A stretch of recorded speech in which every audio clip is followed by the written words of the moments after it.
بسم اللہ الرحمن الرحیم۔ السلام علیکم۔ آج تک ابا کو نہ دیکھا کیونکہ وہ دبئی میں تھے۔ 15 سال بعد وہ صرف 3 دن کے لیے گھر آ رہے تھے۔ اماں نے مجھے محلے کی پرانی مسجد میں بند کر کے تالا لگا دیا اور ہاتھ جوڑ کر کہا، بیٹی میں مجبور ہوں، تم اگر ان کے سامنے گئی تو وہ مجھے طلاق دے دے گا۔ آدھی رات کو اماں کھانا پانی دے جاتی، ابا چلے گئے تو اماں مجھے گھر لے گئی۔ اسی رات گونگی نوکرانی نے مجھے ایک لفافہ دیا جسے میں نے کھول کر پڑھا تو پیروں تلے سے زمین نکل گئی۔ مجھے اپنی ماں سے گھن آنے لگی کیونکہ میں اپنی ماں کے ساتھ رہتی تھی۔ ہمارا گھر ایک اچھے علاقے میں تھا۔ ہم گھر میں 3 ہی افراد تھے، اماں، میں اور ایک گونگی نوکرانی، اور نوکرانی کو اماں نے ترس کھا کر اپنے پاس رکھا تھا۔ دراصل میری اماں سارا دن گھر میں اکیلے ہی کام کرتی تھی۔ ظاہر ہے گھر بڑا تھا تو کام بھی زیادہ ہوتے تھے۔ میں سارا دن پڑھائی میں جتی رہتی تھی اور اسی لیے سارا کام اماں کو کرنا پڑتا تھا۔ پھر ایک دن محلے کی ایک عورت اماں سے ملنے آئی اور جب انہوں نے اماں کو دن بھر اکیلے کام کرتے دیکھا تو انہیں نوکرانی رکھنے کا مشورہ دیا۔ اماں نے کہا کہ آج کل کے ملازموں کو بھی 100 نخرے ہوتے ہیں، اس سے اچھا ہے کہ بندہ خود کام کر لے۔ لیکن خاتون نے جس نوکرانی کی شان میں زمین و آسمان کے کلابے ملا دیے تھے وہ وہی گونگی نوکرانی تھی۔ دراصل یہ بچپن سے ہی گونگی تھی اور ایک پوش علاقے میں اپنے عمر رسیدہ ماں باپ کے ساتھ ایک چھوٹی بہن کے ساتھ رہتی تھی۔ ماں باپ چونکہ اس کے بہت بوڑھے ہو گئے تھے تو وہ وہی ان کا سہارا تھی اور ان کی چھوٹی بہن کی ذمہ داری بھی اس پر تھی۔ ظاہر ہے کہ گھر میں آٹا پانی کے لیے پیسوں کا ہونا ضروری تھا اور وہ اب اس کے بوڑھے ماں باپ تو لانے سے رہے تھے، بس پھر ایک بیچاری نے کمر کس لی اور وہی گھر کے اخراجات پورے کرنے کے لیے محنت کرے گی۔ اس سے بڑی بات یہ ہے کہ گونگی نوکرانی اس خاتون کی دور دراز کی رشتہ دار بھی تھی جو کہ غریب تھے۔ میں نے جب یہ سنا تو مجھے حیرت ہوئی تھی کہ بھلا یہ عورت خود کو اس گونگی نوکرانی کو کیوں نہیں رکھتی، جبکہ اس کا گھر بھی اچھا خاصا بڑا اور گھر کا کام بھی 4 گنا زیادہ تھا۔ میں نے اماں سے کہا کہ اس کو نہ رکھیں، لیکن اس عورت نے اماں کو اس متعلق اسی پٹی پڑھائی تھی کہ اماں اس گونگی نوکرانی کی گرویدہ ہو گئی تھی۔ نہ جانے کیا کہہ کر اس عورت نے اماں کو راضی کر لیا اور یوں وہ گونگی نوکرانی ہمارے گھر کام کرنے کے لیے آنے لگی۔ وہ صبح 9-10 بجے آتی اور شام کو 6-7 بجے واپس چلی جاتی۔ دن بھر کا بچا ہوا کچھ کھانا بھی لے جاتی تھی۔ خیر، اس نوکرانی کو آتے ہوئے 8 ماہ ہو گئے تھے اور وہ کام بھی بہت اچھے سلیقے سے اور دھیان سے کرتی تھی۔ میرے ابا دبئی ہوتے تھے، ان کو پاکستان آئے اور ہم سے ملے ہوئے کوئی 15 سال ہو گئے تھے۔ وہ ہر ماہ خرچہ بھجواتے تھے اور ساتھ ہی اماں سے فون پر باتیں بھی کرتے تھے، لیکن انہوں نے کبھی مجھ سے بات نہیں کی تھی اور نہ ہی میں نے ان کو دیکھا تھا۔ اماں بتاتی تھیں کہ جب میں 2-3 سال کی تھی تب میرے ابا پاکستان آئے تھے اور اب تک واپس نہیں آئے تھے۔ مجھے حیرت ہوئی تھی کہ ابا اتنے سال سے پاکستان کیوں نہیں آئے۔ وہ مجھ سے بات بھی نہیں کرتے تھے، نہ مجھے دیکھتے تھے۔ مجھے یہ بات بہت ہی کھٹکنے لگی تھی کہ کوئی باپ بھلا ایسا کیسے کر سکتا ہے کہ اس کی ایک ہی اولاد ہو اور وہ اس سے سالوں ملنے تک نہ آیا ہو۔ ملنا تو دور کی بات، اب تو ڈیجیٹل میڈیا ہے، سب کچھ منٹوں میں ہو جاتا ہے۔ ابا جو روز اماں سے بات کرتے تھے، انہوں نے کبھی مجھ سے بات تک نہ کی تھی۔ بات تو دور، انہوں نے تو کبھی مجھے دیکھنے تک کی زحمت بھی نہیں کی۔ مجھے بہت دکھ ہوتا تھا کہ میرے ابا ایسا کیسے ہو سکتے ہیں۔ میں بار بار اماں سے شکوہ کرتی تھی کہ ابا کو میری یاد نہیں آتی، ابا ہم سے ملنے کیوں نہیں آتے، کیا ابا کو مجھے دیکھنے کا جی نہیں چل چاہتا، لیکن میری اماں ہر بار میری بات ٹال دیتی۔ مجھے بہت غصہ آتا تھا کہ اماں ایسا کیوں کر رہی ہیں، اور میں رو رو کر سوچتی تھی کہ صرف پیسے بھجوانا، اخراجات پورے کرنا یا ضروریات و خواہشات پوری کرنا ہی کافی نہیں ہوتا، بلکہ اولاد کو اپنے ماں باپ دونوں کی محبت اور اپنائیت بھی ضرورت ہوتی ہے۔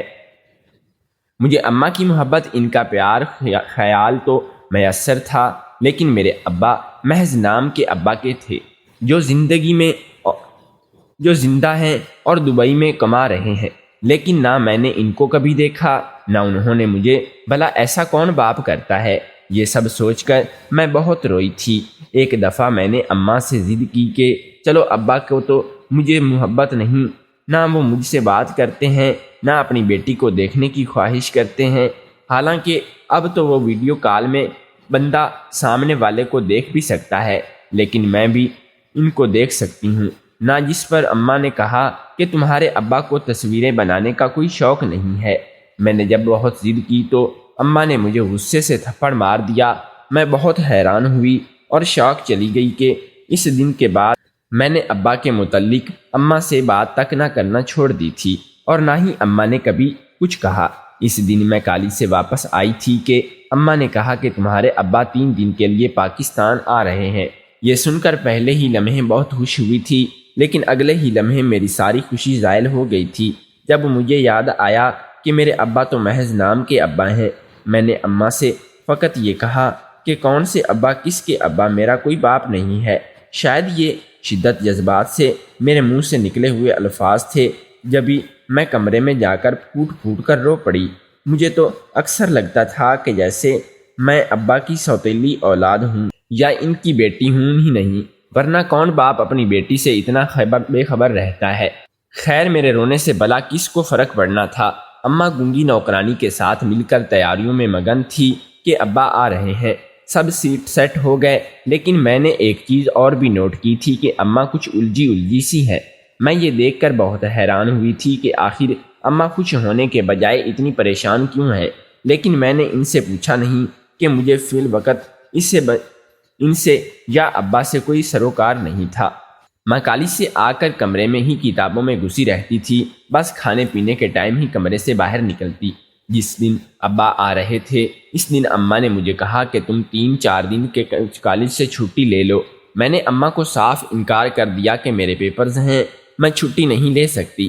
اماں نے کہا کہ اگر تم نہیں لوگی تو میں خود جا کر 3 دن کی چھٹی تمہارے پرنسپل سے لے آؤں گی۔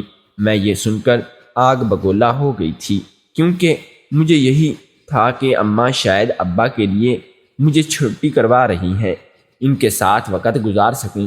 لیکن میری حیرت کی انتہا نہ رہی۔ اماں نے مجھے کہا کہ پرانی مسجد چلو۔ میں نے اماں سے پوچھا تو اماں نے کہا کہ تمہیں خدا کا واسطہ ہے میرے ساتھ چلو، میری مجبوری سمجھو، تمہیں 3 دن یہاں رہنا ہوگا جب تک تمہارا ابا نہ چلا جائے۔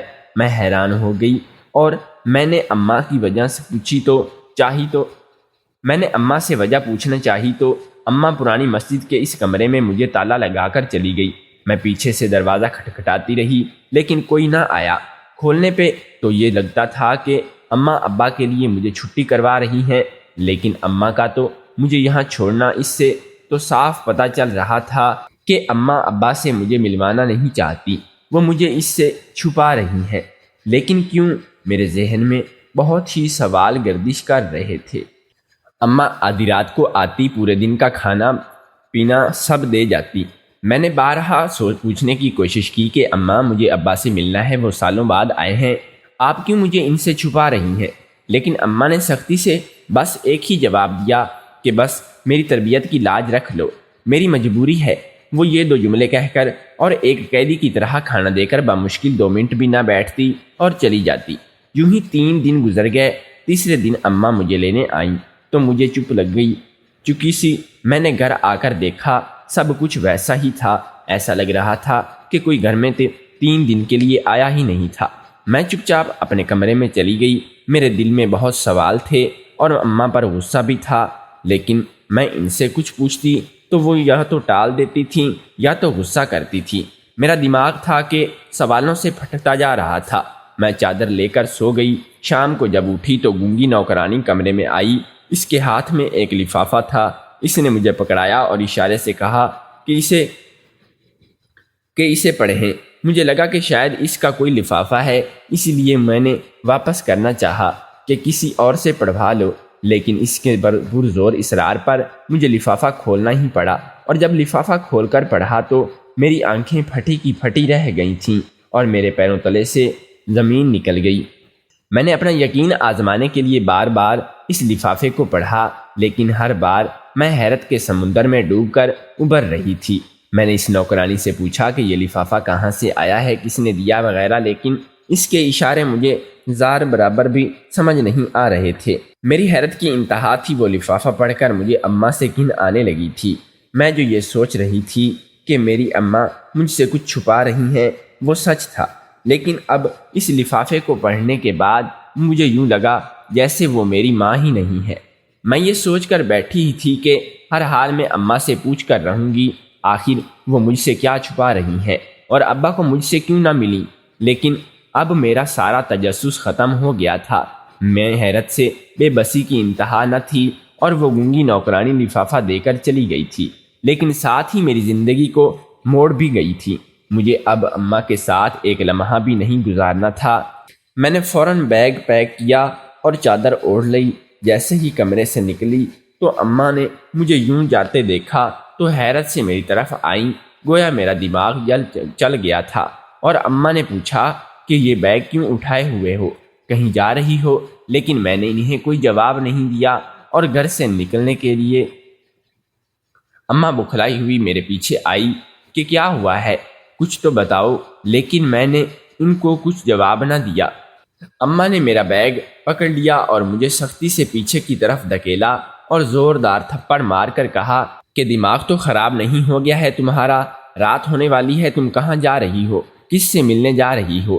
مجھ پر ان کے غصے کا کوئی اثر نہیں پڑا تھا اور نہ ہی ان کے تھپڑ پر کوئی فرق پڑا، بلکہ میں مزید نڈر ہو کر دھمکی آمیز لہجے میں بولی تھی کہ اگر آپ نے مجھے روکا تو میں شور مچا دوں گی اور پورے محلے کو اکٹھا کر لوں گی، پھر سب کے سامنے بتاؤں گی کہ میری ماں دراصل کیا ہے۔ میری بات سن کر اماں اچھل پڑی اور وہ حیرت سے مجھے تکنے لگی، لیکن مجھے ان کے اس رویے کا کوئی بھی اثر نہ ہوا۔ اماں مجھے روکتی رہیں، لیکن میں نے ان کی ایک نہ سنی اور اس گھر کو چھوڑ کر چلی آئی۔ میں نے کبھی نہیں سوچا تھا کہ میں کبھی اماں سے نفرت کروں گی یا مجھے اپنا ہی گھر یوں چھوڑنا پڑے گا۔ میں گھر سے تو نکل آئی تھی، لیکن اب رات ہونے والی تھی اور میں کہاں جاتی، کس کے پاس جاتی، یہ سوچ سوچ کر پریشان ہو رہی تھی۔ میری تو اتنی دوستیں بھی نہیں تھیں اور نہ ہی کوئی رشتہ دار تھا۔ اچانک مجھے اس خاتون کا خیال آیا جو گونگی نوکرانی کو ہمارے گھر کام پر لگوانے آئی تھی۔ وہ آنٹی بہت اچھی تھی۔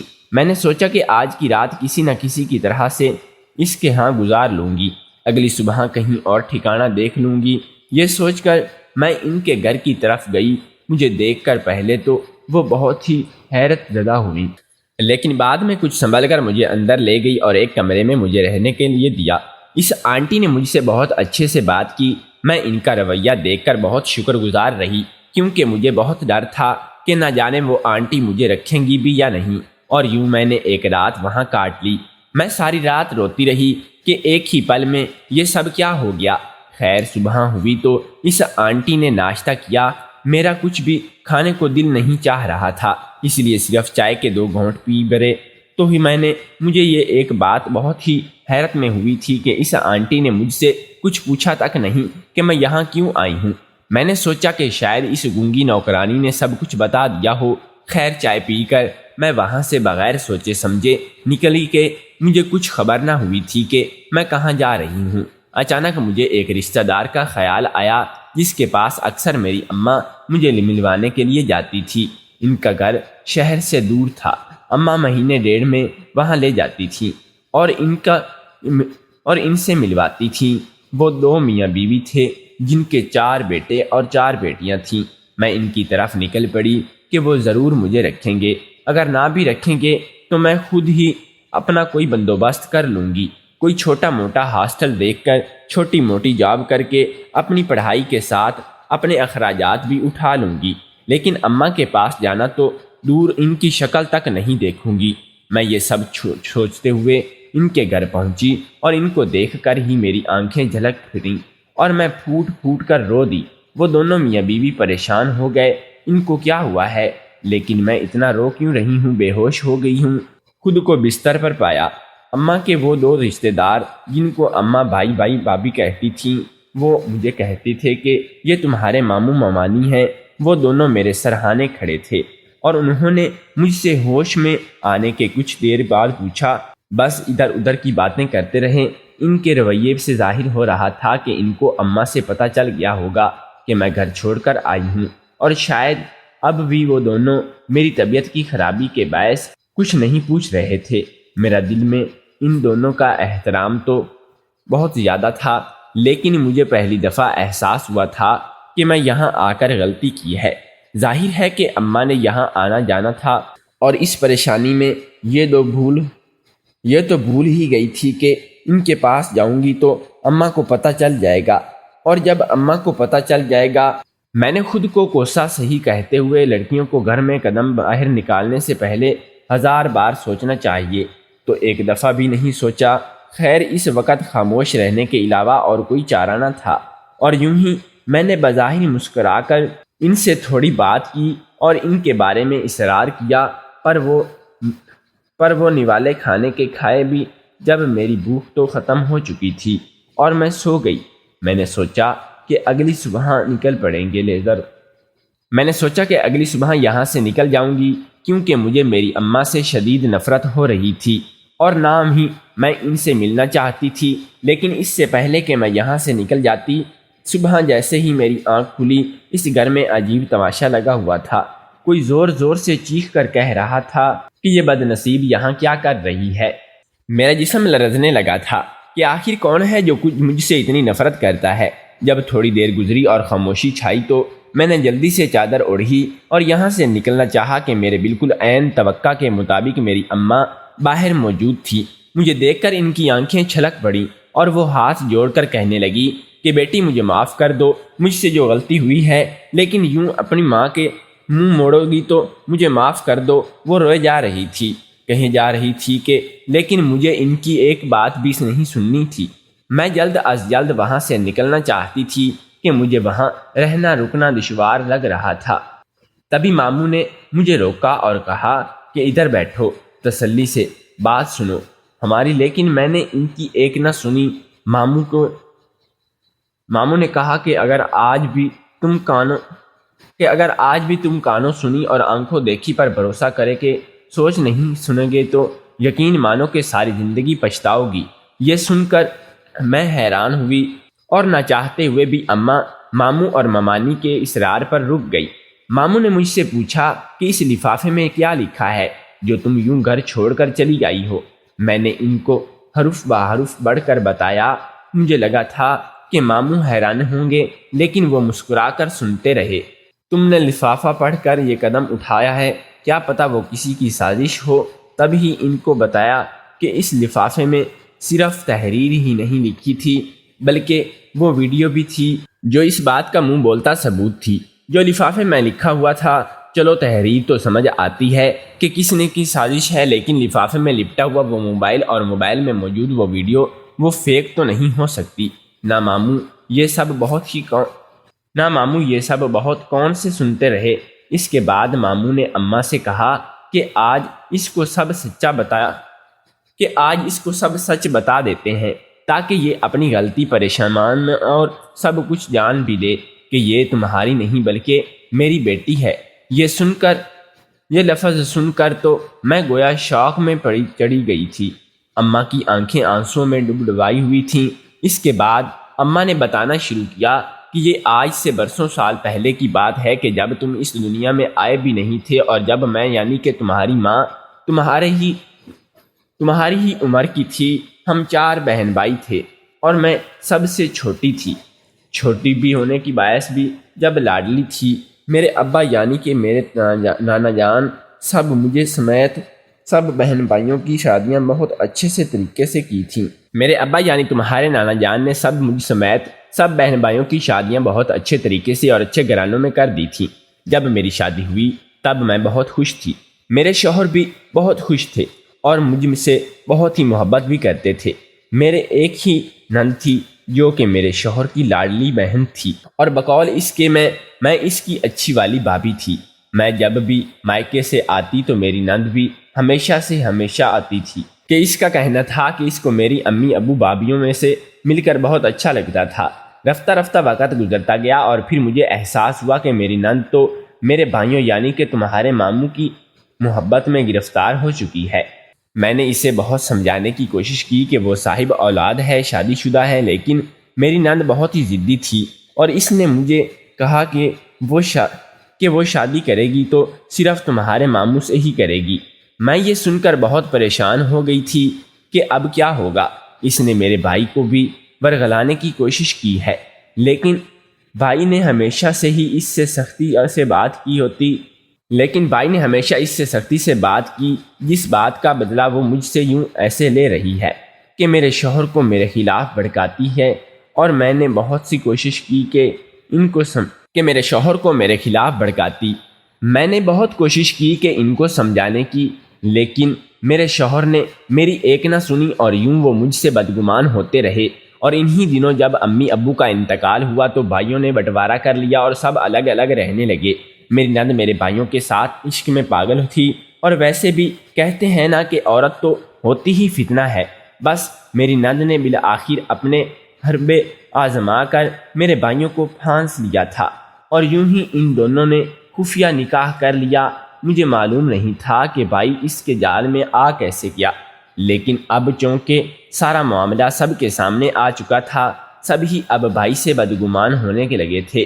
بھائی کے بیٹے یعنی کہ میرے بھتیجے بھی، اور یوں انہی لڑائی جھگڑوں بدگمانیوں میں بھائی کی دوسری بیوی بھی پہلی اولاد یعنی کہ تم پیدا ہوئی۔ تمہاری پیدائش سے کوئی خوش نہیں تھا، حتیٰ کہ تمہاری ماں بھی نہیں تھی، کیونکہ اتنے سال ضائع کرنے کے بعد جب اسے اس سے محبت ملی تو اس کے سر سے محبت کا بھوت اتر چکا تھا۔ میرے شوہر بھی میرے بھائی اور اپنی ہی نند سے قطع تعلق کر چکے تھے، اور مجھے سختی سے منع کر دیا تھا کہ میں دونوں سے کسی سے بھی تعلق نہ رکھوں۔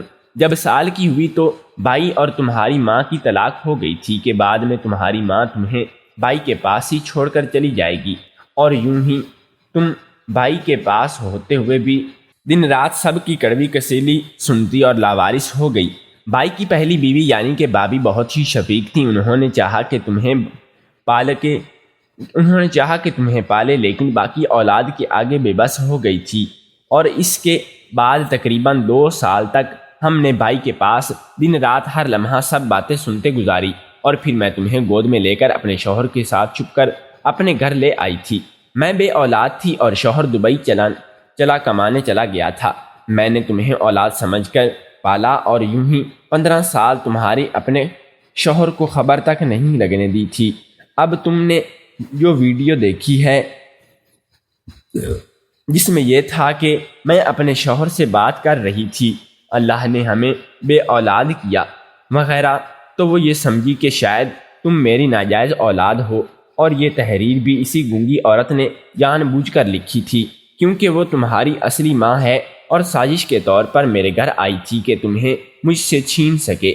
وہ محلے کی عورت بھی اس کے ساتھ ملی ہوئی تھی، کیونکہ اس نے اس کو کچھ بھی پیسے کھلائے تمہاری اصلی ماں کا مقصد صرف تمہیں مجھ سے چھیننا تھا، کیونکہ نہ تو اس کو تم سے محبت ہے، اور نہ ہی وہ مجھے پسند کرتی ہے۔ وہ بس یہ سمجھتی ہے کہ اس کی زندگی میری وجہ سے برباد ہوئی ہے، اور وہ اس بات کا مجھ سے بدلہ لے رہی تھی کہ تمہیں مجھ سے چھین کر سکون حاصل کر سکے، چونکہ اس کا چہرہ آدھا جلا ہوا تھا، اللہ جانے یہ کیسے ہوا، اور وہ آدھا گھونٹ بھی پی کیے رکھتی تھی، اور میں نے کبھی غور نہ کیا، لیکن تمہارے کمرے میں موجود اس لفافے کی تحریر کی لکھائی دیکھ کر مجھے یقین ہو گیا کہ یہ میری ہی نند ہے، اور وہ ویڈیو بھی اس کی ریکارڈ کی ہوئی ہے۔ میرے شوہر نے نند کی شادی کے بعد بھی سب سے تعلق ختم کر لیا تھا، اس لیے ہمارے علم میں نہیں تھا کہ وہ کہاں سے ساس سسر کو مر چکے تھے، اور میں اپنے بڑے جیٹھ کے ساتھ رہتی تھی۔ لیکن جب تمہیں گود لیا تو اپنے شوہر سے جھوٹ بول کر الگ رہنے لگی۔ میرا شوہر 15 سال بعد آیا تھا، اور تمہاری موجودگی اس کو حیران کر دیتی۔ میں نے سوچا تھا کہ تمہیں یہاں چھوڑ دوں، لیکن یہاں آنے کے لیے وقت بہت کم تھا، اسی لیے میں نے تمہیں محلے کی پرانی مسجد میں 3 دن اور اس سے چھپا کر بند کیا۔ لیکن اب جب تم نے یوں گھر چھوڑا تو میں نے اپنے شوہر کو سب بتا دیا، اور انہوں نے میرے رونے گڑ گڑانے پر میری بات کا اعتبار کر کے تمہیں بطور بیٹی قبول کرنے کا فیصلہ کیا ہے۔ وہ کل پرسوں واپس کچھ دنوں کے لیے پاکستان آ رہے ہیں، اور اس بار تمہیں مجھے یوں ساتھ واپس لے جائیں گے۔ یا تو ہمیشہ یہیں رک جائیں گے کیونکہ وہ اب باقی زندگی ہمارے ساتھ گزارنا چاہتے ہیں۔ وہ آئیں گے تو ان سے کہو گی کہ اپنی بہن کا پتہ لے کر آئیں، اس کا علاج کروائیں، کیونکہ وہ گونگی نوکرانی میرے یعنی کہ میری نند مریضہ بن چکی ہے، جس کی وجہ سے اس کا یہ حال بن گیا ہے۔ اماں بولنا بند ہوئی تو ممانی نے کہا کہ اور بیٹا تم بھلے میری سوتیلی بیٹی صحیح، لیکن ہو تو بیٹی کا، نہ تمہیں میں ہمیں دل میں جان سے عزیز ہو، لیکن ابھی جو چلا گیا ہے وہ نہ ہمارا بیٹا ہے اور ہم اس کے ٹکڑوں پر پلتے ہیں۔